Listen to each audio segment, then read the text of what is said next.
നമസ്കാരം. ഞാൻ doctor Susan Joseph, consultant gynaecologist. പ്രഗ്നൻസിയിൽ 3-ാം മാസത്തിൽ ചെയ്യുന്ന NT സ്കാൻ അല്ലെങ്കിൽ ന്യൂക്കൽ ട്രാൻസ്ലൂസൻസി സ്കാനിങ്ങിനെ കുറിച്ചാണ് ഇന്ന് നമ്മൾ പ്രതിപാദിക്കുന്നത്. എന്താണ് ഈ ന്യൂക്കൽ ട്രാൻസ്ലൂസൻസി?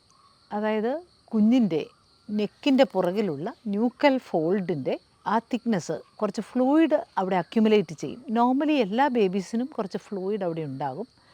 ഈ ഫ്ലൂയിഡിൻ്റെ തിക്നെസ്സാണ് ഈ ന്യൂക്കൽ ട്രാൻസ്ലൂസൻസി ആയിട്ട് നമ്മൾ മെഷർ ചെയ്യുന്നത്. ഇത് അൾട്രാസൗണ്ടിൽ ഒരു ബ്ലാക്ക് ഏരിയ ആയിട്ട് ഈ നെക്കിൻ്റെ പുറകിൽ നമുക്ക് അൾട്രാസൗണ്ടിൽ കാണാൻ സാധിക്കും. ഇത് ചെയ്യുന്നതിന് ഒരു പ്രത്യേക ടൈമുണ്ട്. 11 ആഴ്ച മുതൽ 13 ആഴ്ചയും 6 ദിവസവും. 14 ആയി കഴിഞ്ഞാൽ അത് വാലിഡിറ്റി ഇല്ല. അതിന് മുമ്പുള്ള സമയം യൂഷ്വലി നമ്മൾ 11 മുതൽ 13 ആഴ്ച വരെ ചെയ്യാൻ പറയുന്ന ഒരു സ്കാനാണ് ഈ NT സ്കാൻ. അപ്പോൾ ഈ സമയത്ത് കുഞ്ഞിൻ്റെ ലെങ്ത്ത്, അതായത് CRL നമ്മൾ പറയും, ക്രൗൺ റംപ് ലെങ്ത്, അതായത് കുഞ്ഞിൻ്റെ തലയുടെ മുകൾ മുതൽ ബോഡിയുടെ താഴ്ഭാഗം വരെയുള്ള ആ കുഞ്ഞിൻ്റെ ലെങ്ത്ത് 45 മില്ലിമീറ്റർ മുതൽ 84 മില്ലിമീറ്റർ വരെ ഉള്ള സമയത്ത് മാത്രമേ ഈ NT സ്കാനിന് വാലിഡിറ്റി ഉള്ളൂ. അതായത് അതിന് മുകളിലാണെങ്കിൽ സാധാരണഗതിയിൽ ഈ ഫ്ലൂയിഡ് അക്യുമുലേഷൻ, അത് ഫ്ലൂയിഡിൻ്റെ ആ അളവ് ശരിയായിട്ട് വരില്ല. അപ്പോൾ അതിനാലാണ് നമ്മൾ ഈ ടൈം പീരീഡ് വളരെ സ്പെസിഫിക് ആയിട്ട് ഈ സമയത്ത് ഇയർലി സ്കാനിൽ ഏറ്റവും ഇമ്പോർട്ടൻ്റ് ആയിട്ടുള്ള സ്കാൻ ഇതാണ്.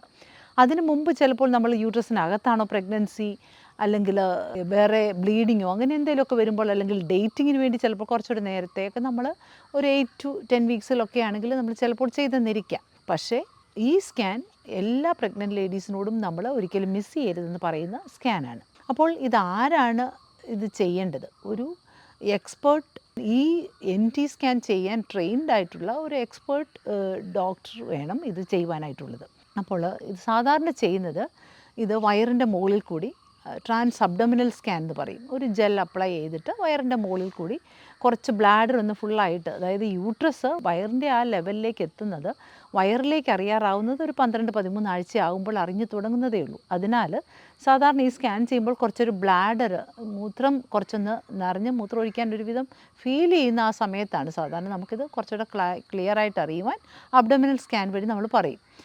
എന്നാൽ ചിലപ്പോൾ വെയിറ്റ് കൂടുതലുള്ളവർ, വയറിൻ്റെ മുകളിൽ കൂടി എത്ര ക്ലിയറായിട്ട് കാണാത്തവർക്കൊക്കെ ചിലപ്പോൾ വജൈനൽ സ്കാൻ ചിലപ്പോൾ വേണ്ടി വരും. അതും ഒട്ടും വേദനയോ ഒന്നും ഉണ്ടാവില്ല.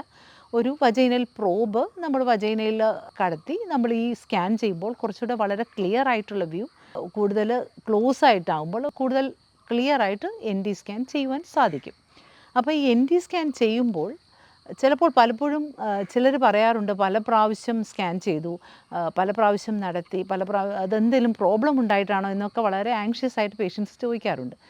ഈ NT സ്കാൻ ചെയ്യുമ്പോൾ വളരെ ക്ലിയറായിട്ട്, അതൊരു ന്യൂട്രൽ പൊസിഷനിൽ, കുഞ്ഞിൻ്റെ ആ പൊസിഷൻ ഒരു ന്യൂട്രൽ പൊസിഷൻ എന്ന് പറയും, അങ്ങനെ കിടന്നാലേ നമുക്കത് ക്ലിയറായിട്ട് ഈ NT സ്കാൻ ചെയ്യുവാനായിട്ട് സാധിക്കുകയുള്ളൂ. അപ്പോൾ കുഞ്ഞിൻ്റെ തലയും നെക്കിൻ്റെ ഭാഗവും വളരെ നമ്മളിത്തിരി വലുതാക്കി അങ്ങനെ കൃത്യതയോടെയാണ് ഈ സ്കാൻ ചെയ്യേണ്ടത്. ഈ NT സ്കാനിൻ്റെ പ്രത്യേകത, എന്തിനാണ് ഈ NT സ്കാൻ ചെയ്യുന്നത് എന്ന് ചോദിച്ചാൽ, ചില ജനിതക വൈകല്യങ്ങൾ കണ്ടുപിടിക്കാനായിട്ട് ഈ NT സ്കാൻ, അതായത് NTയുടെ ലെവല് സാധാരണഗതിയിൽ നമ്മൾ പറയും ഒരു 3 മില്ലിമീറ്റർ കൂടുതലാണെങ്കിൽ ഈ സമയത്ത് ഇത് അബ്നോർമലാണ്.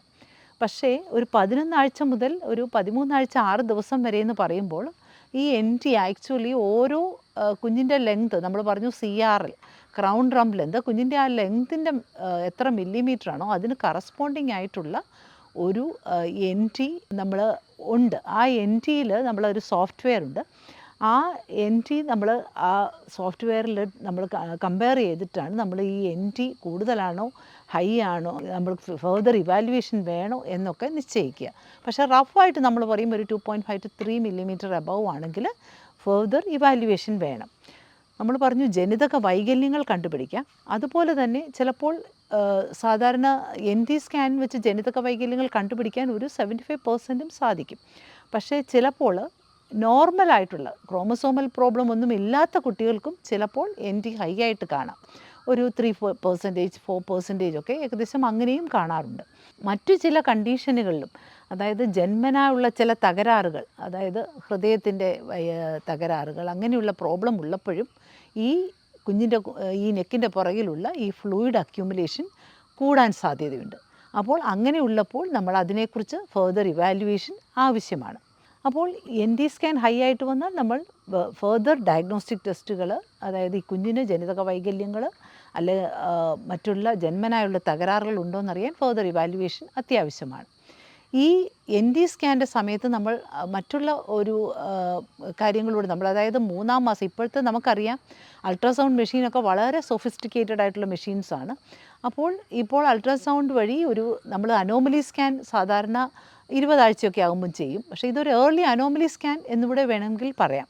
അതായത് കുഞ്ഞിൻ്റെ വൈകല്യങ്ങൾ ഒരു നല്ല അളവ് വരെ കണ്ടുപിടിക്കാനും വളരെ ഏർലി ആയിട്ട് എന്തെങ്കിലും ആവശ്യമാണെങ്കിൽ അതനുസരിച്ച് ചെയ്യുവാനുമുള്ള ഒരു സാഹചര്യമാണ് ഈ 12-13 ആഴ്ച സ്കാൻ ചെയ്യുമ്പോൾ തകരാറുകൾ നമുക്ക് വളരെ നേരത്തെ കണ്ടുപിടിക്കാൻ സാധിക്കുന്നു. അതുപോലെ നെയ്സൽ ബോൺ, അതായത് കുഞ്ഞിൻ്റെ മൂക്കിൻ്റെ ആ നെയ്സൽ ബോണും ഈ സമയത്ത് നമ്മൾ ഈ എൻ ടിയുടെ കൂടെ നമ്മൾ ചെക്ക് ചെയ്ത് നോക്കും. അതായത് നെയ്സൽ ബോൺ കാണാതിരിക്കുക, ഈ സമയത്ത് ഈ 13 ആഴ്ചയായിട്ടും നെയ്സൽ ബോൺ കാണാതിരിക്കുക, അല്ലെങ്കിൽ അത് ഡിലേഡായിട്ട് കുറച്ച് പിന്നത്തെ സ്കാനിലായിട്ടാണ് കാണുന്നത്, അതിൻ്റെ ആ ഓസിഫിക്കേഷൻ എന്ന് പറയുന്നത് ആ ബോൺ വിഷ്വലൈസ്ഡ് ആവുന്നില്ല എങ്കിൽ അതും ഒരു ജനിതക വൈകല്യത്തിൻ്റെ ഒരു സൂചനയാകാം. പക്ഷേ എല്ലാവർക്കും ആവണമെന്നില്ല, എന്നാലും കൂടുതൽ സാധ്യതയുണ്ട്. പിന്നെ നമ്മൾ സാധാരണ ചെയ്യുക യൂട്രൈൻ ആർട്ടറി ഡോപ്ലർ, അതായത് യൂട്രസിലേക്കുള്ള സപ്ലൈ ചെയ്യുന്ന യൂട്രൈൻ ആർട്ടറി എന്ന് പറയും, ആ ബ്ലഡ് വെസലിൻ്റെ പാറ്റേൺ നമ്മൾ അസസ് ചെയ്യും. അപ്പോൾ അതിൻ്റെ പാറ്റേൺ നമ്മൾ PI എന്നൊക്കെ മെൻഷൻ ചെയ്യുന്ന ഈ പാറ്റേൺ നോക്കിയിട്ട് ഇത് അബ്നോർമൽ ആണെങ്കിൽ, അല്ലെ ഇതിൻ്റെ പേഴ്സൻറ്റൈൽ കൂടുതലാണെങ്കിൽ സാധാരണ അമ്മയ്ക്ക് ഭാവിയിൽ ഹൈ ബ്ലഡ് പ്രഷർ ഉണ്ടാകാനുള്ള, പ്രഗ്നൻസിയിൽ കാണുന്ന ഹൈ ബ്ലഡ് പ്രഷർ ഉണ്ടാകാനുള്ള സാധ്യതയുണ്ട്. അപ്പോൾ അതിന് പ്രിവെൻറ്റീവായിട്ട് നമുക്ക് ഒരു ആസ്പിരിൻ്റെ ലോ ഡോസ് നമുക്ക് ഈ സമയം മുതൽ എൻ ടി സ്കാൻ ചെയ്യുമ്പോൾ ഇത് ഹൈ ആണെന്ന് കണ്ടാൽ നമ്മൾ ആ സമയം മുതൽ അത് കൊടുത്തു തുടങ്ങിയാൽ ഈ പ്രോബ്ലംസ്, ഈ പ്രഷറിൻ്റെ കോംപ്ലിക്കേഷൻസും അവോയ്ഡ് ചെയ്യാൻ പറ്റും. അപ്പോൾ ഇതാണ് സാധാരണ എൻ ടി സ്കാൻ എന്നത് കൊണ്ട് ഉദ്ദേശിക്കുന്നത്. ഇത് നിങ്ങൾക്ക് യൂസ്ഫുൾ ആയെന്ന് വിചാരിക്കുന്നു. Please like, share and subscribe and do not forget to comment. Thank you for watching.